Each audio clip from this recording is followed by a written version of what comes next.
before we started the interview, I said like to you, when I turned the watch, I bought it basically because I saw the back, and it was for me. I remember this moment clearly. Now I understand what you did there. This meaning into that.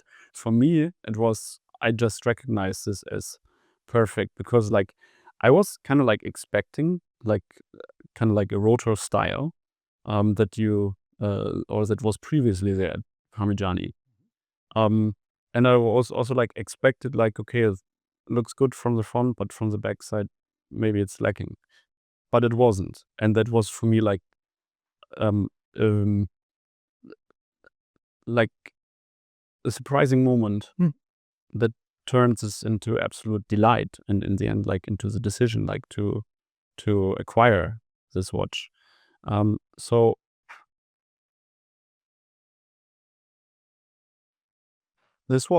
this came out in 2022. Mhm. You launched it.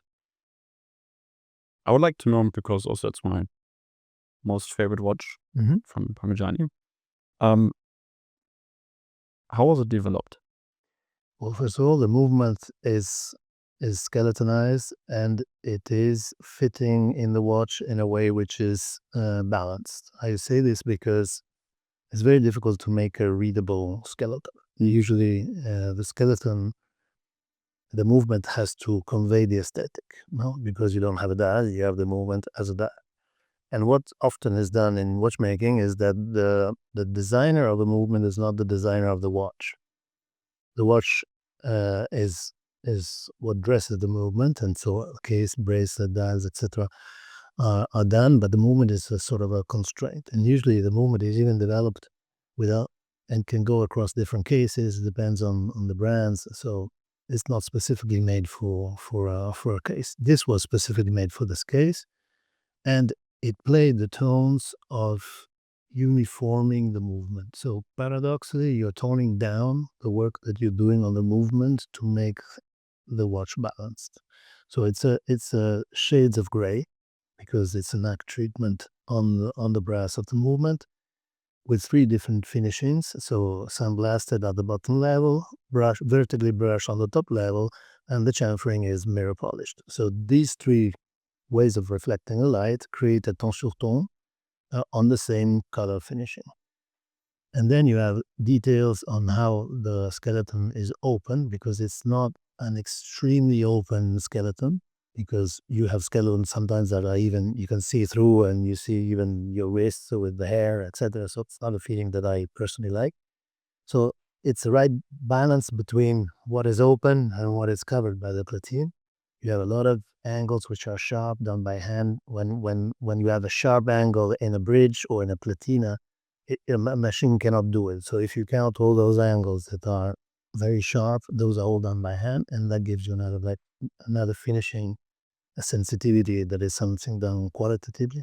The fact that the logo is in the bridge, in the platine, which is part of the design of the movement, is not something that you add on top of it. So again, everything is extremely balanced, and and then you respect the philosophy of the collection, because the dial construction that we designed on the micro rotor, no, you have a philosophy in which the we have always the idea that you have the logo at 12 o'clock.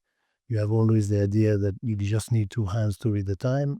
The markers are just an extra help, but they shouldn't be invasive to the reading, so we did them very small. And view that we play with the finishing of the dial, the guilloche is on an upper level than a minute scale.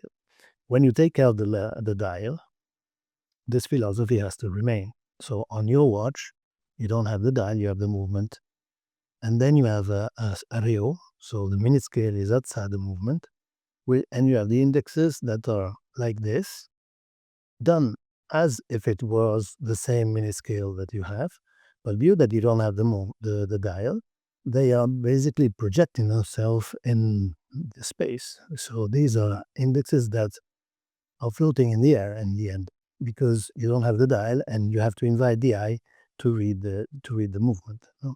So this perfect harmony between the dial part, which is just a ring, the indexes that are built like the philosophy of the collection, but they flying because you don't have the dial on the upper part and you have to admire the beauty of the movement, makes it an integrated skeleton in all the watch. So the watch is part of the design because it has been thought, the movement is part of the design because it has been thought holistically, respecting the DNA of the construction of the design architecture of the collection. We chose to have the gold to exaggerate the contrast between the shades of gray and the hands and the indexes to have a maximum readability of the time. And this gives you, and this you see it on the back because also the oscillating mass is in gold to have a creative match with the indexes. So everything is done in a way which is harmonic, balanced, toned down, not overdo, never overdo. And then you have the other thing that you wear, you feel every time you wear it. The case is so thin, it's only 8.5 millimeters, so it's just 0.7 more than the micro rotor. And you have that feeling of weight that is not overloading the watch head, but is distributed correctly around the wrist. And when you can do this with a movement, with a watch, without dropping, I mean, that it's, you can do that with your skeleton too. It means that is comfortable, that is balanced, that is designed to be warm, and that's why you enjoy so much.